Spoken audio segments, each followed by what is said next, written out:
Oh my god. Okay. Hey you two, it's your girl Sky here, and today we're going to talk about something interesting that's not really brought up too much in the trans community. And for that, I brought something in for show and tell. So here's my handbag, and inside, we obviously have some titty Skittles right here. Some more titty Skittles.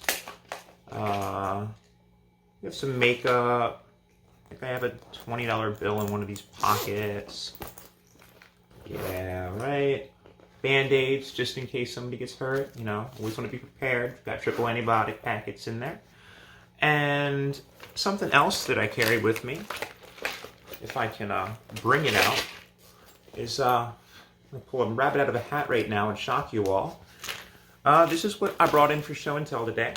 And for those of you who don't know, this is a G17, Glock 17. I actually made this from an 80% kit, which you can buy pretty much online. I don't know, I wanted to have a fun project to do at the time. I hadn't really yet started transition. Not that that matters, I might still make more, who knows. But yeah, so double check. I mean, I know it's empty. Everybody here knows it's empty, because I'm not a special kind of gun owner. I say as I fucking pointed at my face. Don't do this, guys. Don't be a stupid person. I'm trying to show the camera, because I already checked before the video started. But yeah, chamber's clear. There we go. Nothing's in. Finger off the trigger, always. This is what I'm talking about today, and something that is really kind of a dividing issue in the community.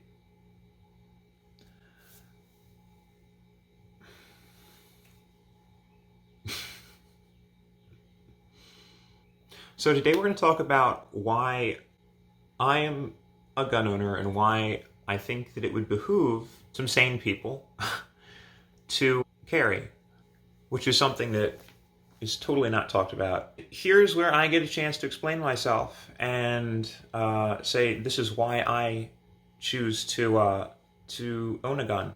So there are two ways to look at the gun problem and to deal with the gun problem. One is a magical fairyland idealist method that would not work in the world that we're in. And the other is a realistic method that might work. But then there's also the other side, which is totally crazy. There's got to be a middle ground somewhere. So on one side of the equation, you have people saying, oh my God, we need to ban pretty much everything. And they may not say it, they might not word it like that, but that is their goal. If you look at what they've accomplished, where they're heading with the legislation that they're putting at least these kinds of people, that does seem to be the ultimate goal, is to ban all firearms. And that is just plain stupid. It makes no sense. And a lot of these laws and legislation are pushed forward by people that don't know anything about firearms. They don't know how to use them. They don't know what parts go into them. They've never held one, probably. Or if they have, it was one time at a range when they were young, and that's that. But let me tell you why banning and regulations won't work. And it's a really simple kind of thing. Believe it or not, criminals don't obey gun laws. That's what makes them criminals. They don't obey the law. So when people try and say oh, if we ban everything, then we'll be happy, that's just not accurate. There are many countries throughout the world where guns are banned, and so people use knives.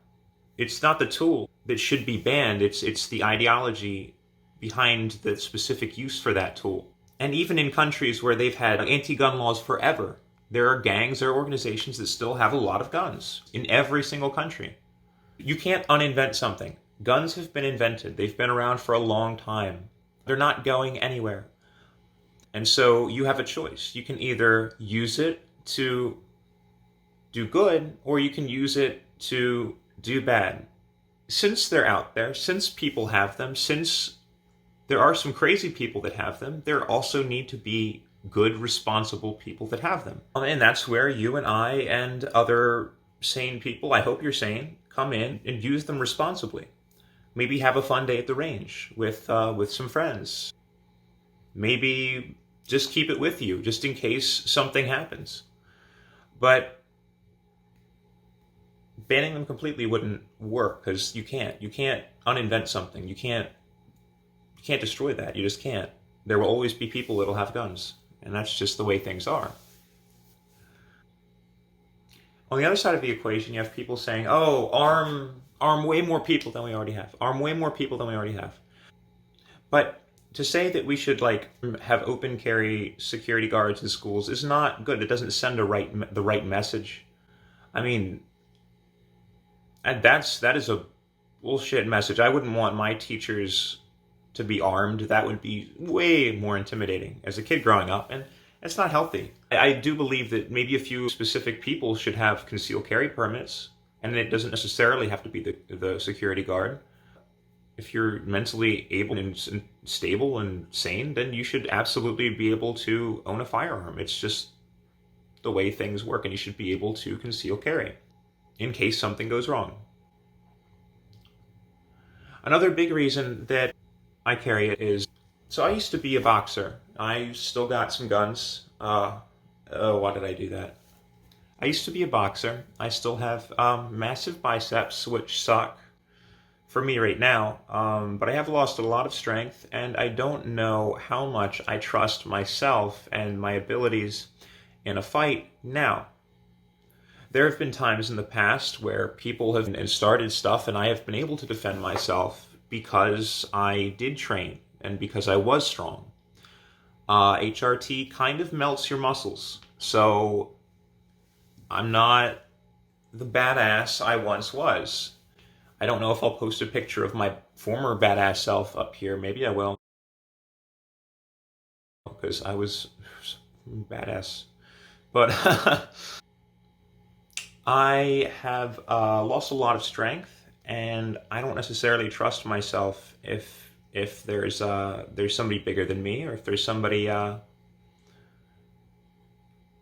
knows what they're doing, or a group of people anymore. I have this for my own personal safety and for my own peace of mind.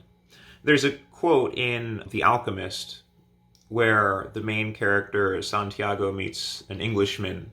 And I'm not going to spoil anything. This is not a spoiler for the book, but I remember reading that. Was one of my favorite books growing up.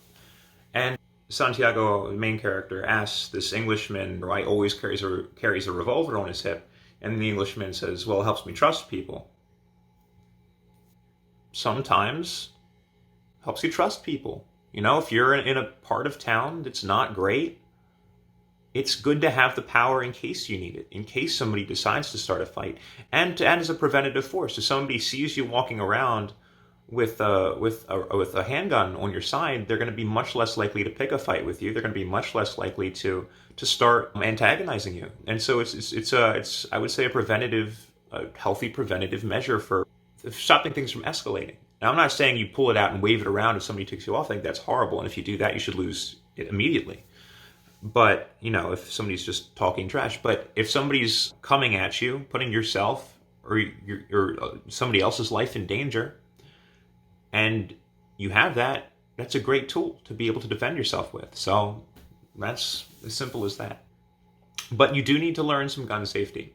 I grew up, my mom was a farm girl, and luckily, went hunting and stuff with her family. And so she taught me at a very young age. I remember when I was very young, I was into airsoft. And she taught me at a very young age, it's always loaded. Don't ever point it at anything you don't want to shoot. All the safety. Oh, check to make sure the slide, nothing's in the chamber. Make sure it's never loaded. Finger always off the trigger unless you're firing.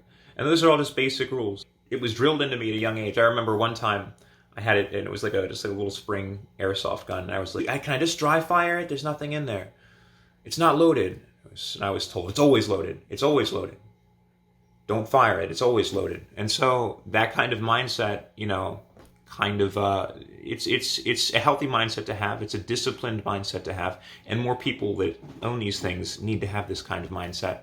So I would say definitely if you don't know anything about them, take a class. Take a a safety and how they work class, because you want to be educated. You want to be able to, if you need to use this responsibly and not mess up and hurt yourself or somebody that's not causing you harm, like a bystander or something like that. So thanks for watching, y'all, and I will see you in my next video, which will be an update for 6 months HRT, and I will see you soon. Bye.